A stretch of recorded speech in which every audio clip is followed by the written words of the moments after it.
de suite Amine de... Comment je te présente? De Is No Good? Non, Amine Rachid. Amine et Rachid? Ouais. C'est fini Is No Good? Non, ça, mais on joue plus sur nos prénoms. AmineRachid.com. Voilà, entre parenthèses. J'ai retenu. Ouais. Bonjour Amine. Salut Tevek. Ça va bien? Oui, ça va bien. Je te demande si ça va bien parce que là tu as une actu qui est vraiment bouillante. On va dire que c'est chargé en ce moment. Il se passe quelque chose d'intéressant sur la Villeneuve, il me semble. Hein. Alors avec Cafi, mon acolyte, et le Boxing Club, on organise un gros événement qui s'appelle le premier festival du rire ensemble, qui est en même temps la première manifestation du genre sur l'agglomération, puisqu'il n'y a pas eu de mémoire, je crois, de festival d'humour sur la région. Et avec Cafi, on s'est attelé à mettre en place une animation qui soit originale en elle-même et qui puisse positiver au maximum l'image du quartier de la Villeneuve. D'accord, quel est ton parcours? Tu viens d'où? Tu as toujours grandi à Villeneuve ou... Alors moi j'habite sur Grenoble, j'ai fait mes études ici, mais je viens d'un autre département et j'ai certains liens avec l'agglomération ici, puisqu'en plus en termes de spectacle, c'est une ville avec laquelle on a beaucoup travaillé. Même toi à l'époque, hein, quand tu bossais à l'Élysée Parmentier. Exactement, il y a 10 ans en arrière. Ça rappelle les souvenirs. On racontera pas comment on s'est connus, hein, c'est un sketch. Ah non, c'est la police, vous avez grillé un peu. J'ai jamais autant paniqué de ma vie. Et voilà, donc moi j'habite sur la Villeneuve depuis pas mal d'années, je fréquente le Boxing Club depuis pas mal d'années aussi, et avec Cafi, c'est vrai que depuis pas mal d'années, on avait en tête de faire un événement original, voilà, qui fasse parler en bien du quartier de la Villeneuve, et on s'est dit pourquoi pas utiliser l'humour comme prétexte pour rassembler les différents publics, et les faire amener à la Villeneuve, faire sortir les gens de la Villeneuve, voilà, brasser les publics, c'est ce qui nous intéressait. Vous avez attaqué quand même par un gros morceau, enfin 2 jours d'affiches, enfin 3 spectacles, enfin 3 temps de spectacle, on va essayer de 3 temps de spectacle, ouais, avec une programmation assez variée, puisqu'on s'est dit qu'il fallait essayer de répondre un peu à toutes les attentes, justement pour rassembler les publics. Et pour ça, on a choisi des artistes qui avaient un certain bagage et des choses à raconter.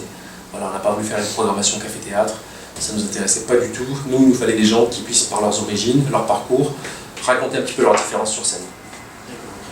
Donc tu peux nous citer peut-être des artistes qui vont venir? Alors viendront sur scène Wahid du Jamel Comedy Club, Boudère, qu'on a pu voir dans Lui et sa mère, Beurre sur la ville et plein d'autres choses, Léla Scarguier, Jérôme Daran, Charles Soignon, Nadia Rose, qu'on voit des fois dans la série Scène de ménage, Paul Serré, qui est aussi au Jamel Comedy Club, Les Drôles de Mecs, qui est un superbe spectacle de danse et d'humour, qu'on voit aussi régulièrement sur les plateaux télé, un humoriste conteur congolais qui s'appelle Pichi Banda, qui est extrêmement fort, qui est l'après-midi. C'est ça.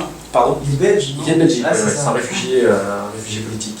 Samuel Rossman, plus connu sur la série Aïcha Aboudepan, une web série qui a fait un gros carton.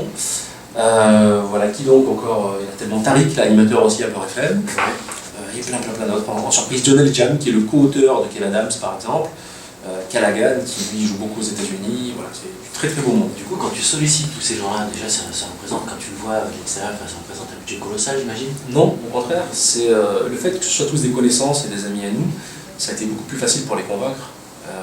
C'est la force d'avoir, après, on va dire, sur ce quartier, plein d'associations, plein de personnes intéressantes qui y vivent et qui ont tous un savoir-faire, qui ont des compétences, qui ont un carnet d'adresse. Et ça, quand on peut le mettre à profit, c'est toujours bon augure pour ce quartier. Donc comme ce sont tous des amis, ça a été beaucoup plus facile pour les convaincre et les amener à moindre frais, on va dire. Du coup, la scène locale au niveau de l'humour, ça se passe comment? Enfin, tu t'es renseigné un petit peu? Enfin, tu connais un peu? Sur le point, il y a pas mal de théâtres municipaux qui ont leur programmation. Style stand-up ou... Il y a de tout, mais on va dire, nous on est parti plus sur un plateau avec plusieurs artistes et avec un tarif, on va dire, qui soit assez accessible pour tout le monde. Parce qu'on n'est vraiment pas cher en termes de tarifs, on a voulu vraiment que tout le monde puisse profiter de ce genre d'événement. Il fallait démocratiser aussi l'événement, hein. Si je prends les 3 spectacles en tarif normal, c'est peut-être le prix d'un spectacle pour une grosse pointure ici sur Grenoble. Voilà. C'est quoi les prix du coup? Vous avez par exemple pour la MC2, pour l'espace 600 en tarif réduit, les étudiants, chômeurs, RLI, tout ça, c'est 7 €, donc c'est 13 € en plein tarif. Et pour la MC2, c'est 12 € en tarif réduit et 16 € en plein tarif. Donc c'est vraiment très accessible. Donc le vendredi soir à l'espace 600? Samedi après-midi aussi. Samedi après-midi, donc vendredi soir 20h pétante? Exactement, 20h pétante, on le précise bien, c'est pas 20h30, il a fallu qu'on se plie aux horaires des théâtres qui ont des horaires un peu particuliers. Donc ouverture des portes 19h30 pour le spectacle à 20h précise. Et le samedi? Samedi, alors à l'espace 600, ça commence à 15h, donc ouverture des portes à 14h30, et le soir, idem, 19h30 pour 20h le spectacle. D'accord, ok. Bon, bah, ça a l'air super intéressant. Est-ce qu'il reste des places?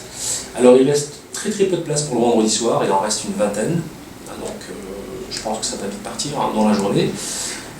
Donc il vaut mieux prendre ses précautions pour ne pas avoir de déception le jour même, le jour du spectacle. On peut toujours venir pour demander s'il y a des places, mais voilà, il reste un peu de place pour samedi après-midi. Et samedi soir, il reste le tiers de place. Mais voilà, bon, c'est qu'il y aura du monde qui va venir le jour même, donc pareil, premier arrivé, premier servi. Ouais, c'est clair. Moi, c'est une question qui m'intéresse plus particulièrement parce que j'ai entendu 2-3 jeunes, dans le cadre des accompagnements que je fais, qui ont envie de s'essayer au théâtre, qui ont envie de s'essayer à la scène. Alors on sait qu'il y a la basse-cour qui vient de naître sur le quartier Saint-Bruno, qui est une super salle, assez sympathique, simple, accessible. Mais du coup, en fait, c'est vrai que de franchir le pas, est-ce qu'il y a beaucoup de gens qui font du stand-up sur Grenoble? Alors, est-ce qu'il y a une école de stand-up ou Pas à ma connaissance. Je sais qu'il y a des petites initiatives qui se font. On voit de temps en temps des affiches sur des choses qui sont des petites scènes dans les restos, des choses comme ça. La dernière, c'était Vif, il me semble. Mais il y a de la demande. Il y a de la demande. Beaucoup aimeraient passer le pas. Mais après, il faut offrir aussi sur Grenoble des lieux d'expression pour tous ces artistes, avoir l'occasion d'avoir des scènes ouvertes, des choses comme ça. Nous, c'est des choses que l'on pense faire pour la deuxième édition. Parce que la première, déjà, on a eu pas mal à faire. Rien que pour faire nos preuves et montrer aussi qu'on était compétents pour organiser ce genre d'événement. Donc ça nous a pris pas mal de temps, plus qu'il en faudrait. Voilà, pour la deuxième édition, on y pense. D'accord. Bon. Du coup, quand on fait un événement comme ça, là, on a l'appui politique derrière ou Alors on a des élus qui nous ont aidés, qui nous ont montré très bien aidés. Vous avez M. Safar, Mme Vincent, M. Gilal, M. Mott en particulier. Voilà, ce sont des gens qui se sont bien investis à nos côtés. On a eu la chance d'avoir des élus du Conseil général, Mme Trifot, Mme Pérez et M. Pinault, qui nous ont très très bien aidés aussi. Mais à côté de ça, vous avez plein de gens aussi qui, parce que ce projet émane d'un petit groupe d'habitants du quartier de la Villeneuve, ne pensent pas que l'on peut être capable d'organiser ce genre d'événement.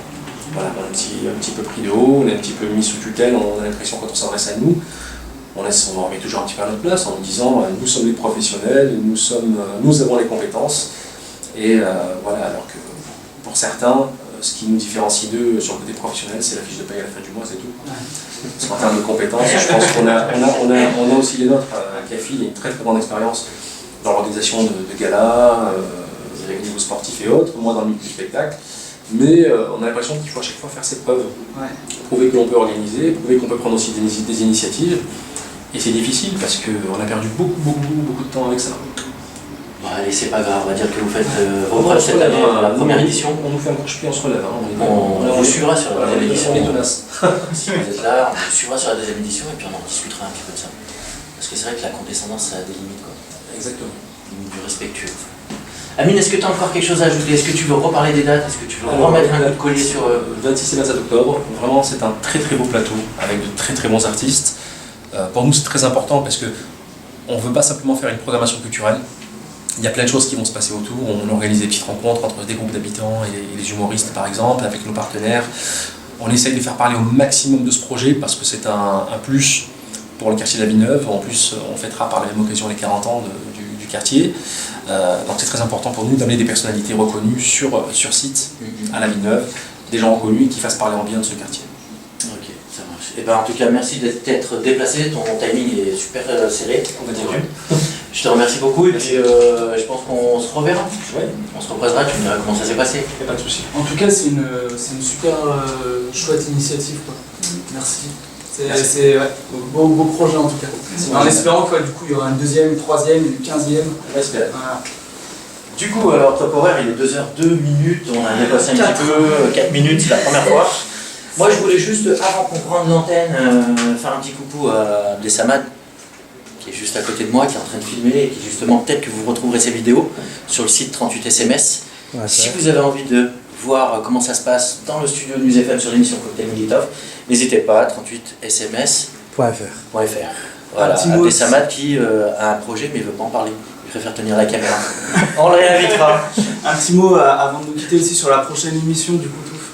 Donc la prochaine sera en fait en direct de la MC2 a priori début décembre, fin novembre, début décembre. Là, 1er décembre pour les assises régionales de la jeunesse.